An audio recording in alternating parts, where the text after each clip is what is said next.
নমস্কার বন্ধুরা, মাই কিচেন কর্নারে আজকের একটি নতুন পর্বে আপনাদের সবাইকে স্বাগত। আপনারা যে যেখান থেকেই এই ভিডিওটা দেখছেন, আশা করছি আপনারা সবাই ভালো আছেন। ভগবানের আশীর্বাদে আমরাও ভালো আছি। তো চলুন তাহলে শুরু করা যাক আজকের রেসিপি। আজকে আমি বানাবো খাস্তা কচুরি। কচুরি খেতে আমাদের সবারই খুব ভালো লাগে। বাজার থেকে কচুরি নিয়ে এসে খেলে তো খুব ভালো হয়। দোকানের কচুরি তো আর বেশি খাওয়া যায় না, সেটা হেলথের পক্ষেও ভালো না। তবে সেই টেস্টি কচুরি যদি আমরা বাড়িতেই বানিয়ে নিতে পারি, তো বাড়ির ছোট থেকে বড় সবাই খুব আনন্দ করে খেতে পারি, কোনো রকম ভয় না করেই। তো চলুন ঝটপট বানিয়ে নেওয়া যাক আজকের এই রেসিপি।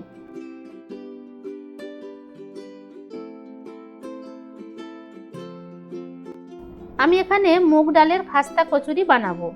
তার জন্য নিয়ে নিয়েছি বড় চামচের 2 চামচ মুগ ডাল। মুগ ডালটা ভালো করে ধুয়ে নিতে হবে, জল পাল্টে। জল ধোয়া হয়ে গেলে জল দিয়ে ভিজিয়ে রাখবো আধ ঘন্টা। মুগ ডাল খুব তাড়াতাড়ি ভিজে যায়, ডালটা ভিজতে থাকুক আর আমি পরের স্টেপে চলে যাই। এখানে নিয়েছি 2 চামচ চানাচুর। এই চানাচুরটা মিক্সিতে গুঁড়ো করে নেব, খুব মিহি গুঁড়ো না, অল্প যেন দানা দানা হয়ে থাকে, তাহলে খেতে খুব ভালো লাগবে। চানাচুর গুঁড়ো করা হয়ে গেছে। এখন আমি ডালটাও ওই একই মিক্সিতে পেস্ট করে নেব। দেখুন ডালটা ভিজে গিয়ে কতটা ফুলে গেছে। এখন এই ডালটা পেস্ট করে নিতে হবে। তবে ডালটাও খুব বেশি মিহি পেস্ট করা দরকার নেই, একটু দানা দানা থাকবে, সেইভাবে পেস্ট করব। ডালটাও আমাদের পেস্ট করা হয়ে গেছে। দেখুন একটু দানা দানা রেখে দিয়েছি, আর কয়েকটা তো আবার গোটাও রয়ে গেছে, তো সেটা কোনো প্রবলেম হবে না। এগুলো সরিয়ে রেখে আমি পরের স্টেপে চলে যাচ্ছি। তো একটা বড় বাটিতে 1 বাটি ময়দা নিয়েছি। 1 বাটি মানে 250 গ্রাম ময়দা। স্বাদ মতো লবণ আর 3 চামচ সাদা তেল দিয়ে ময়দাটা মেখে নিতে হবে। তেলটা একটু বেশিই দিলাম, যাতে করে কচুরিটা বেশ খাস্তা হবে আর বেশ কিছুদিন ধরে স্টোর করে রাখা যাবে। তেলটা দিয়ে ভালো করে ময়দার সাথে মিশিয়ে নিতে হবে, যাতে সম্পূর্ণ ময়দার মধ্যে তেলটা লেগে থাকে। এই রকম ঝুরো ঝুরো হয়ে গেলে বুঝতে হবে ময়দায় তেল ভালোভাবেই লেগে গেছে। এই সময় জল দিয়ে মাখবো, অল্প অল্প করে জল দিয়ে শুধু মিশিয়ে নিতে হবে। জলটা ছিটিয়ে মাখতে হবে হালকা হাতে, খুব বেশি ঠেসে মাখতে হবে না। জাস্ট জলটা যেন মিশে যায় ময়দার সাথে। খুব বেশি জল দিয়ে যেন ময়দাটা মাখতে যাবেন না, ময়দার মণ্ডটা একটু শক্তই মাখা হবে। আর হ্যাঁ, অবশ্যই ঠান্ডা জলে কিন্তু ময়দাটা মেখে নিতে হবে। তো আমার মাখা হয়ে গেছে, একটু টাইট করেই মেখেছি। এখন এটা ঢাকা চাপা দিয়ে রেখে দেব। এবার কিছু মশলা রেডি করে নেব।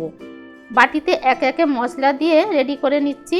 1 টেবিল স্পুন মৌরি গুঁড়ো, 1 টিস্পুন জিরে গুঁড়ো, 1 টিস্পুন ধনে গুঁড়ো, 1 টিস্পুন হিং, 1 টিস্পুন হলুদ গুঁড়ো, আর হাফ টিস্পুন লঙ্কা গুঁড়ো দিলাম। এখানে লঙ্কা গুঁড়োটা কমই দিলাম, কারণ চানাচুরটা বেশ ঝাল চানাচুর নিয়েছি, তো তাই বেশি ঝাল না হয়ে যায়, তাই জন্য লঙ্কা গুঁড়োটা একটু অল্প নিলাম। এবার আর দিলাম 1 চামচ কাশ্মীরি লঙ্কা গুঁড়ো, আর গরম মশলা, চাট মশলা আর আদা গুঁড়ো সব 1 টিস্পুন করে।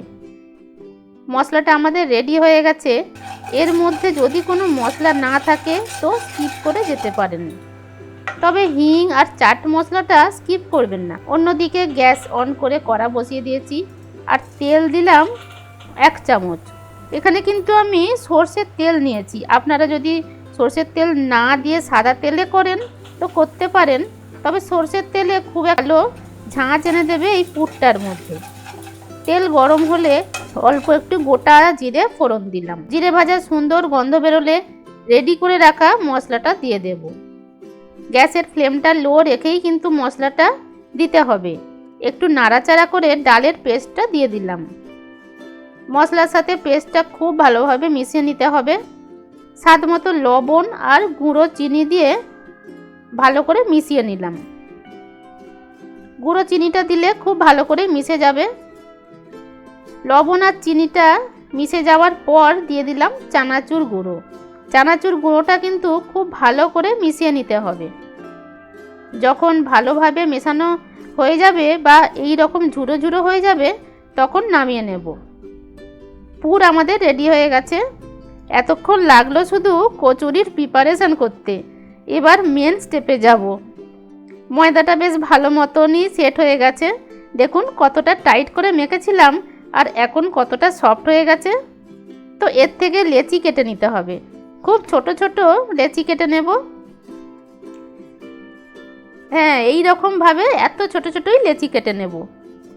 লেচি কেটে গোল গোল করে মাঝখানে গর্ত করে নেব। আর ধারগুলোতে আঙুলে করে একটু জল নিয়ে চারধারে লাগিয়ে তারপরে ময়দাটা মুড়ে নেব। জলটা লাগানোর জন্য ময়দাটা ভালোভাবেই দেখবেন মুড়ে যাচ্ছে আর খুব সহজেই আবার লেচিটা বানানো হয়ে যাচ্ছে।